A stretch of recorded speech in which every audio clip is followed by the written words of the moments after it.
Let's talk more about some of the issues with James Edsberg. He's Director of Lighthouse Global Financial Consultancy with me now in the studio. Good evening to you. Good evening. Have the speculators effectively brought down a bank here?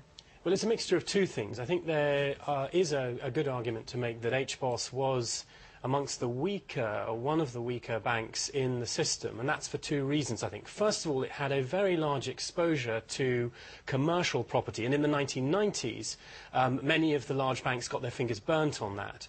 And the second thing is, as you said earlier in one of your reports, they do have a large exposure to the home loans market, and it's likely that the UK economy is going to go into recession, not yet fully clear that that will happen, and if it does do that, then they will obviously get the lion's share of bad debts. So, bearing that in mind then, is this not such a great deal for Lloyds as seems to be the case at first? Well, I think one of the things that you could say is this is a deal that's been, if it does go through, has been done under pressure. But if it does come off over the longer term, it probably is quite a good deal for Lloyds. They're getting 25% of the current account market, a large share of the mortgage market, and also of the savings market.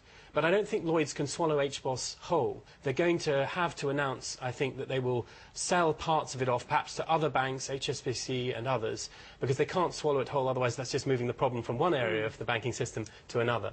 So are other banks vulnerable, do you think? Not to the same degree, I think, as HBOS. I mean, let's look at the positive side. HSBC, Lloyds have a better equilibrium between the deposits that they've taken and the loans that they've made.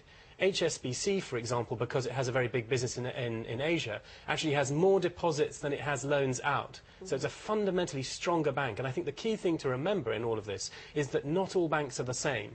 They have pursued different strategies. Some have been more vulnerable than others. Scotland's First Minister has been speaking in anger about what's happened to HBOS. He's warning now of a succession of banks going through this, blaming the speculators. He says something needs to be done to basically rein them in. Do you think that that is the case? So if nothing's done, it'll just keep happening? Well, certainly a few months ago there was speculation around the HBOS share price, and at that time regulators looked into that but found no evidence that speculators were trying to depress the price. I think there are some long-term questions about the role of hedge funds, these people who take a bet on the market falling, who try to make money when the markets fall. But they would probably argue that they have looked at the fundamentals of the banks and the other shares that they target. So it's a mixture, as I said, of looking at the fundamental story and speculation. OK, well, thank you very much. Very interesting, James Edsberg. Thank you.